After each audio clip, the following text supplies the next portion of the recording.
British Special Air Service, SAS, originated during World War II in 1941. It was created by Lieutenant David Stirling, an officer of the British Army, with the purpose of conducting reconnaissance and sabotage operations behind enemy lines.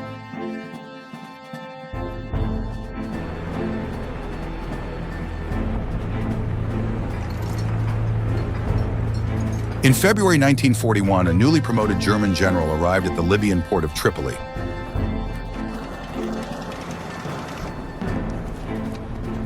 Erwin Rommel was one of the rising stars of the German army and had been chosen by Hitler to rescue his Italian allies and reclaim North Africa for the Axis powers.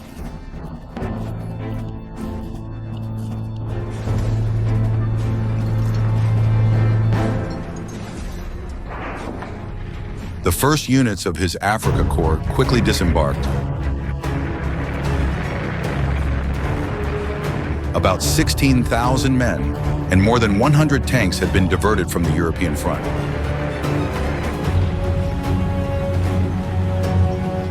The Axis forces outnumbered the British troops, who were decimated by the fighting in Greece and Crete.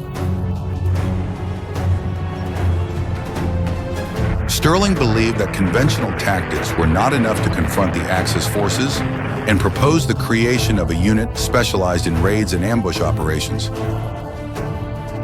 Stirling came up with the idea of forming a kind of air-transported commando. His proposal was to create a small unit of soldiers trained in infiltration and operating independently in teams of 4 or 5 soldiers. Their goal was to attack the enemy's rear, loot supply depots, assault airfields and other strategic points, cause maximum damage and confusion, and disappear into the desert. The basic plan was for the small assault force to land at night far from its target, strike to cause as much damage and confusion as possible, and then quickly retreat across the desert. The first mission in November 1941 did not achieve the expected success, as strong winds and poor weather conditions caused the men to scatter upon parachuting.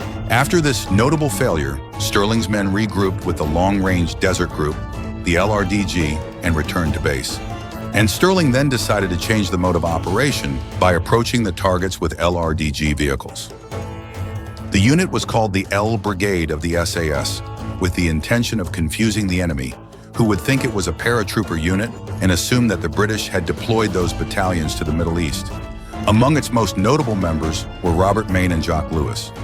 Stirling recruited men from different units and began training them in irregular warfare techniques and special operations. These soldiers were highly trained in combat tactics, reconnaissance, navigation, and survival in adverse conditions.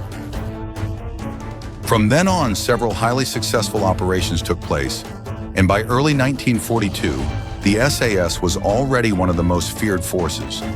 After a series of precise attacks in the spring of 1942, the SAS obtained its own jeeps, onto which they mounted 2 Vickers K machine guns on the front, providing them with considerable firepower.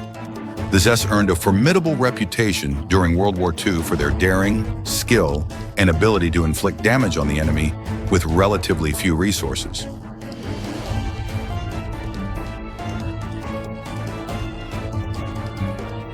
Throughout the war, the SAS also bolstered its ranks with foreign fighters, specifically with a detachment of Free French forces under Georges Berger and a Greek squadron, the Hieros Lokos, led by Christodoulos Tsigantes.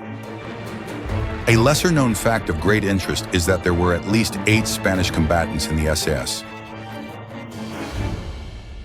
Their names were Francisco José Geronimo, Justo Valerdi, Rafael Ramos, Juan Torrens Abadia, Angel Camarena, Enrique Boganin, Francisco Revuelta, and a certain Martín.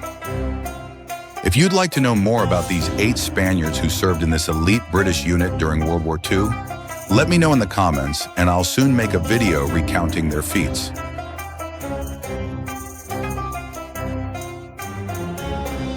Thanks for watching my videos. I look forward to seeing you in a new installment of Little Big Stories of the Second World War.